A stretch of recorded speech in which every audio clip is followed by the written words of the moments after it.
सोचो, आम आदमी एक छोटी सी गलती करता है।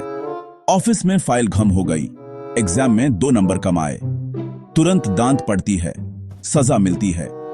लेकिन बड़ी कंपनीज, हजारों करोड़ का नुकसान, डेटा लीक या मार्केट की बैंड बजा दी, फिर भी अगले दिन बिजनेस एज यूजुअल। सीईओ आता है, सॉरी बोलता है और कंपनी फिर से चल पड़ती है। क्या ये कंपनीज कोई जादुई फॉर्मूला यूज करती हैं या सिस्टम ही उनके लिए बना है? जैसे क्रिकेट में स्टार बैट्समैन को अंपायर आउट ही ना दे क्योंकि उसके बिना स्टेडियम खाली हो जाएगा। इनका गिरना मतलब पूरे खेल का बिगड़ना। 2008 में बड़े बड़े बैंक्स डूबने वाले थे, लेकिन आज भी जिंदा हैं। टेलीकॉम जायंट्स, टेक कंपनीज गलतियां करते हैं, पर हम उनके बिना रह नहीं सकते। सवाल यह है, इनकी गलतियों की सजा इन्हें मिलती क्यों नहीं? कौन सा सेफ्टी नेट है जो हर बार बचा लेता है? क्या वो इतने स्पेशल हैं या हमने उन्हें इतना स्पेशल बना दिया है? ये है concept too big to fail. मतलब इतने बड़े हो जाओ कि कोई तुम्हें गिरा ही ना पाए। चलो सिस्टम की गहराइयों में उतरते हैं। टू बिग टू फेल का मतलब यह नहीं कि कंपनी परफेक्ट है, बल्कि वो इतनी बड़ी हो गई है कि उसकी गलती इग्नोर करनी पड़ती है। अगर वो गिरी तो पूरा सिस्टम हिल जाएगा। सोचो, एक बिल्डिंग जिसका फाउंडेशन खराब है, लेकिन उस पर पूरा शहर बसा है। क्या उसको गिरने दोगे? नहीं, सब मिलकर उसको सपोर्ट करते हैं क्योंकि उसके गिरने से सब कुछ खत्म हो सकता है। ये कंपनीज हमारी जिंदगी का इंफ्रास्ट्रक्चर बन चुकी हैं। उनका बैंड होना मतलब कम्युनिकेशन, पैसे या काम का रुक जाना। इसलिए जब ये लड़खड़ाती हैं, सिस्टम कहता है बचाओ। यहां बिग का मतलब सिर्फ साइज नहीं, इंटरकनेक्टेडनेस है। कितने लोग, बिजनेसेस और सिस्टम्स इनसे जुड़े हैं। एक छोटी बेकरी बैंड हो जाए तो कुछ लोगों को फर्क पड़ेगा, लेकिन एक बड़ा बैंक या टेलीकॉम कंपनी बैंड हुई तो करोड़ लोगों की नींद उड़ जाएगी। चेन रिएक्शन शुरू हो जाता है। इसलिए टू बिग टू फेल का असली मतलब है टू इंटरकनेक्टेड टू फेल। इतना जुड़ गए हो कि अब अलग नहीं हो सकते। बैंक सिस्टम की बैकबोन है। सैलरी, शॉपिंग, बिजनेस सब बैंक के थ्रू घूमता है। अब सोचो, एक बड़ा बैंक बोल दे पैसे खत्म, लोग परेशान, सेविंग्स गई, पैनिक फैलता है। लोग दूसरे बैंक से भी पैसा निकालने लगते हैं। बैंक रन हो जाता है।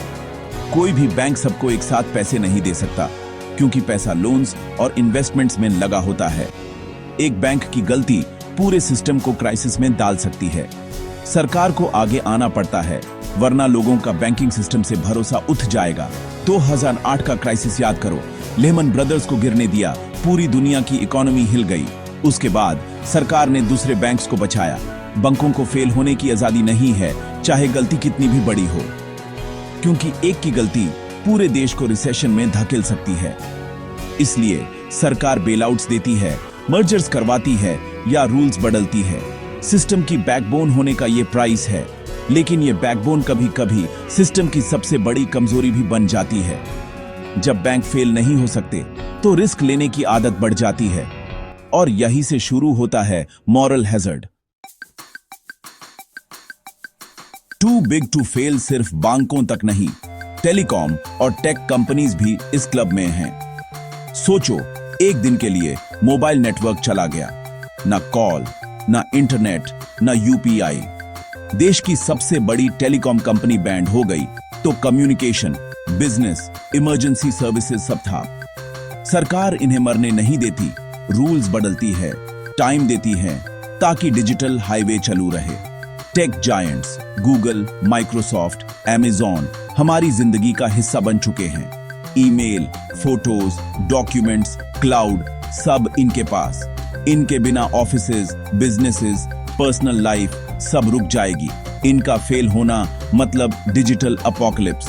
इसलिए इन पर फाइन्स लगते हैं, इन्वेस्टिगेशंस होती हैं, लेकिन बैंड करने की बात कोई नहीं करता।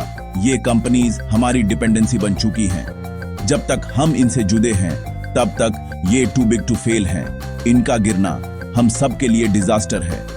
इसलिए सिस्टम इन्हें हर हाल में बचाता है। जब बड़ी कंपनीज डूबने लगती हैं, सरकार इमरजेंसी रूम खोलती है, बेल आउट, सरकार उन्हें पैसा देती है, टैक्स पेयर्स का पैसा, शेयर्स खरीदती है या लोन देती है ताकि कंपनी जिंदा रहे। बेल आउट एक फाइनेंशियल सीपीआर है, कंपनी की सांस वापस लाने की कोशिश। लेकिन आम आदमी को लोन लेने में कितनी मुश्किल होती है और इन कंपनीज को शर्तें नरम मिलती हैं। मकसद प्रॉफिट नहीं, सिस्टम को बचाना होता है। कभी मर्जर होता है, कमजोर कंपनी को बड़ी कंपनी के साथ जोड़ दिया जाता है। कभी रूल्स ही बदल दिए जाते हैं, टैक्स कम, लाइसेंस आसान, प्लेइंग फील्ड एक कंपनी के लिए बदल दिया जाता है। लेकिन इसका कॉस्ट हम सब उठाते हैं, टैक्स पेयर या ऑनेस्ट बिजनेसेस। सिस्टम को बचाने के चक्कर में गलती करने वालों को रिवॉर्ड मिलता है और यही से सिस्टम की अनफेयरनेस शुरू होती है। बार बार बचाने का साइड इफेक्ट है मॉरल हैजर्ड। जब आपको पता हो कि कोई बचा लेगा तो आप ज्यादा रिस्क लेते हो। कंपनीज के सीईओ सोचते हैं हम टू बिग टू फेल हैं, रिस्क ले लो, कुछ हुआ तो सरकार है। प्रॉफिट्स प्राइवेट, लॉसेस पब्लिक, नुकसान पब्लिक के टैक्स से कवर होता है। यह डेंजरस साइकिल है। कंपनी रिस्क लेती है, फेल होती है, सरकार बचाती है, फिर से रिस्क। 2008 का क्राइसिस इसी मॉरल हैजर्ड का रिजल्ट था। बैंक्स ने रिस्की लोन्स दिए क्योंकि उन्हें लगता था सरकार बचा लेगी। छोटी कंपनीज नियम से चलती हैं, फेल हुई तो कोई नहीं बचाता। बड़ी कंपनीज रिस्क लेकर भी आगे बढ़ जाती हैं। ईमानदारी की सजा, बेईमानी का इनाम। मॉरल हैजर्ड सिस्टम को खराब करता है, इनोवेशन को रोकता है, रिस्क टेकिंग गलत दिशा में बढ़ जाता है, आम आदमी को ही नुकसान होता है, सिस्टम अनफेयर हो जाता है। क्या यह सिस्टम बदल सकता है? बहुत मुश्किल है।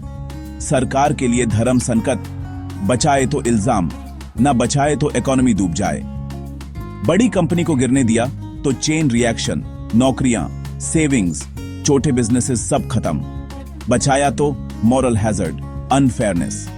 दुनिया भर में रिफॉर्म्स आए, too big to fail reforms. Companies को ज्यादा कैश रखने, स्ट्रक्चर सिंपल बनाने, लिविंग विल्स बनाने को कहा गया। मकसद अगर फेल हो भी तो सिस्टम को नुकसान ना हो। लेकिन ये कंपनीज पावरफुल हैं, पैसा, इन्फ्लुएंस, जॉब्स। सरकार पर प्रेशर डालती हैं, रूल्स को सॉफ्ट करवाती हैं। टेक्नोलॉजी से ये और इंटरकनेक्टेड हो रही हैं। इसलिए ये खेल खत्म करना मुश्किल है। इलाज भी बीमारी से ज्यादा खतरनाक लगता है। सिस्टम थोड़ा बदलता है पर साइकिल चलती रहती है। बड़ी कंपनीज इसलिए नहीं बचती क्योंकि वो बेस्ट हैं, बल्कि क्योंकि हम उन पर डिपेंड करते हैं। हमारी जिंदगी इनके प्रोडक्ट्स और सर्विसेज के आसपास बुन गई है। मार्केट में असली चॉइसेस कम हैं, 2-3 ऑप्शंस, बाकी सब उन्हीं के आसपास। जब तक कंपटीशन कम रहेगा हम इन पर निर्भर रहेंगे और जब तक हम निर्भर हैं उन्हें स्पेशल प्रोटेक्शन मिलती रहेगी। हम उनकी गलतियों पर गुस्सा होते हैं पर अगले दिन उन्हीं का ऐप खोलते हैं। सिस्टम का हिस्सा हैं और ये कंपनीज सेंटर में। हम उन्हें बचाते हैं क्योंकि उनके बिना हमारा सिस्टम नहीं चल सकता। उन्हें पता है कि कस्टमर और सरकार दोनों उन्हें छोड़ नहीं सकते। जब तक ये डिपेंडेंसी का साइकिल नहीं टूटता, टू बिग टू फेल का खेल चलता रहेगा। टू बिग टू फेल एक रिश्ता है सिस्टम और बड़ी कंपनीज का। जैसे टॉक्सिक शादी जो टूट नहीं सकती क्योंकि डिवोर्स बहुत महंगा है। इनका फेल होना उनके जिंदा रहने से ज्यादा बड़ी प्रॉब्लम है। ये कंपनी स्मार्ट भी हैं, सिस्टम को अपने फायदे के लिए यूज करती हैं। उन्होंने खुद को इतना जरूरी बना लिया है कि सिस्टम की मजबूरी है उन्हें बचाना। डिपेंडेंसी दोनों तरफ से हो गई है, रिश्ता तोड़ना नामुमकिन है। आम आदमी और छोटे बिजनेसेस को नुकसान होता है पर बदलना मुश्किल है। हर बेलआउट के बाद डिबेटें होती है, फिर सब नॉर्मल हो जाता है। हम फिर से उन्हीं प्रोडक्ट्स को यूज करते हैं क्योंकि आदत पड़ चुकी है। हमने खुद ही ये जाल बनाया है और सेंटर में ये कंपनीज बैठी हैं। अगली बार बेलआउट हो तो सोचना ये कंपनी आपकी जिंदगी का कितना बड़ा हिस्सा है। ये कंपनीज नहीं गिरती क्योंकि हम सब मिलकर उन्हें थामे रखते हैं। जब तक ये मजबूरी वाला प्यार है, कहानी चलती रहेगी हक से।